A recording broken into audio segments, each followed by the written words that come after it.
दृष्टं वनं कुसुमितं राकेशकररंजितं। दृष्टं वनं कुसुमितं, आप ब्रजमंडल में नहीं हो, आप वन में खड़ी हुई हो। राकेशकररंजितम, चंद्रमा अपनी पूर्ण कलाओं पर है। अब समय का ज्ञान करा रहे हैं। चंद्रमा पूर्ण कलाओं पर कितने बजे होता है? रात्रि के 12 बजे। घड़ी दिखा दी। लेकिन महाराज अब ये गोपिका ठाकुर जी से कुछ कह तो सकती नहीं,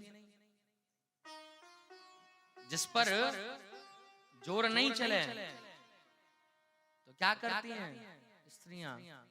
या तो घर के बर्तन फेंकती हैं, या घर छोड़ करके चली जाती हैं।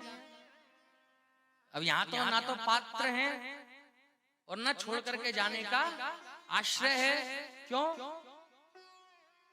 बोले घर का परित्याग तो करके चली आई, लौट कर घर को जा नहीं सकती,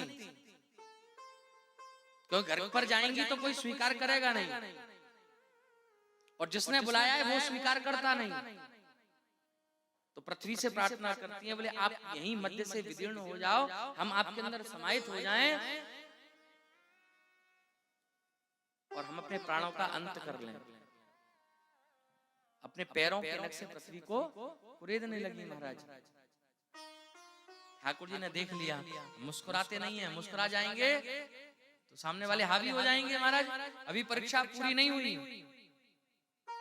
तो क्या कहते हैं? बोले घर लौट जाओ, अपने पतियों की सेवा करो। जड़ो वृद्धो रोगी, अगर किसी स्त्री का पति जड़ हो, मूर्ख हो, दरिद्र हो, रोगी हो, उसको अपने पति की सेवा करनी चाहिए। महाराज बड़े भाव से ज्ञान करा रहे हैं पतिव्रत धर्म का। पतिव्रत धर्म की बड़ी सामर्थ्य है, बड़ी सुंदर कथा श्रवण कराई। देखो इस संसार में स्त्रियों के लिए अगर कोई बड़ा धर्म है तो वो केवल और केवल पतिव्रत धर्म है। प्रेम से बोलो राधे राधे। किस प्रकार से महाराज? जरा सुनाओ। गोपिका कथा सुन रही हैं, ठाकुर जी कथा सुना रहे हैं, और क्या कहते हैं? बोले पतिव्रता स्त्री का प्रभाव ये है कि एक पतिव्रता स्त्री थी, उसका पति आज कहीं से हार थक करके आया और आकर के महाराज भरी दोपहरी में अपनी पत्नी की जंघा पर सिर रख करके सो गया। और ये इतनी पतिव्रता है कि हिलती भी नहीं है। आज इस स्त्री का बालक भ्रमण चलते हुए रसोई के अंदर प्रवेश करता है। ये जानती है बोले रसोई में चूल्हे में अग्नि प्रज्वलित है, ये देखती रही। इसका बालक रसोई के अंदर प्रवेश करता है और जाकर के सीधे चूल्हे में गिर जाता है। ये देख करके रुदन करती रही, रोती रही, लेकिन जरा सी भी हिली नहीं। क्यों? बोले हिलेगी तो पति जाग जाएगा, और पति जाग जाएगा तो पतिव्रत धर्म नष्ट हो जाएगा। रुदन करती रही, और जब वास्तविक अवस्था में इसका पति जागा तो क्या हुआ? दौड़ करके गई, जाकर के महाराज बड़े भाव से चूल्हे के पास पहुंची तो क्या दर्शन हुआ? जिस चूल्हे में भीषण अग्नि प्रज्वलित थी वो अग्नि शांत हो चुकी है, उसमें बालक सुरक्षित है। देवी अगर इतनी सामर्थ्य अगर किसी में है तो केवल और केवल पतिव्रत धर्म में है। आजकल की तो स्थिति दूसरी है महाराज। पतिव्रत धर्म तो छोड़ो, अपना धर्म ही नहीं निभ रहा। हाँ, कई जगह से आती है शिकायत महाराज, क्या करें, सुननी पड़ती है।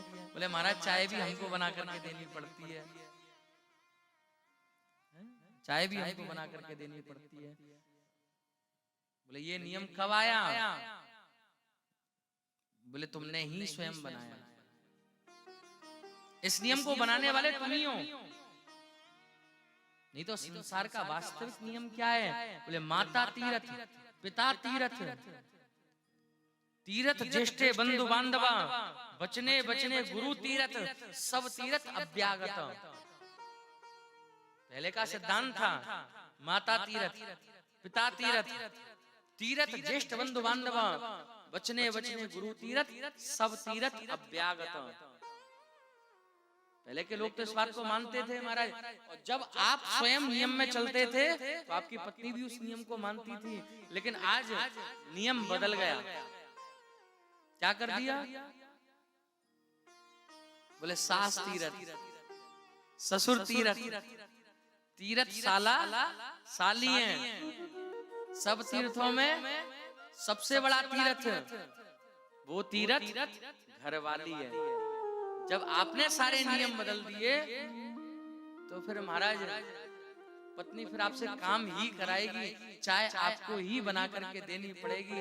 ये नियम आपके जीवन में स्वतः ही आ जाएगा।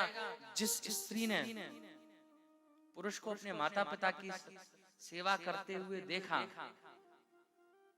वो स्त्री कभी भी अपने पति की अवहेलना नहीं कर सकती। लेकिन जिस पुरुष ने ही माता पिता की सेवा नहीं करी तो उसकी स्त्री भी उस पति की सेवा नहीं करती। इसमें दोष किसी का नहीं है, इसमें दोष हमारा ही है। प्रेम से बोलो राधे राधे। हाँ। हम लोग अवगुणों को देखते हैं। अवगुणों को देखने के बाद में क्या होता है? हमारा मन शुद्ध होता है। हमको इस संसार में 4 लोगों के अवगुण कभी नहीं देखने चाहिए।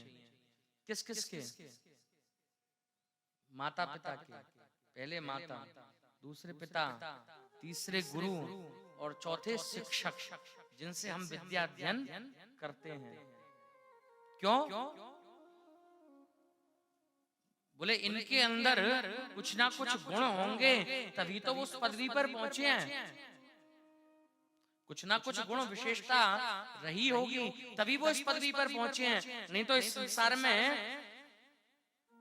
कोई आपसे श्रेष्ठ पदवी पर नहीं पहुंच पाता। माता पिता हमारे जन्मदाता हैं।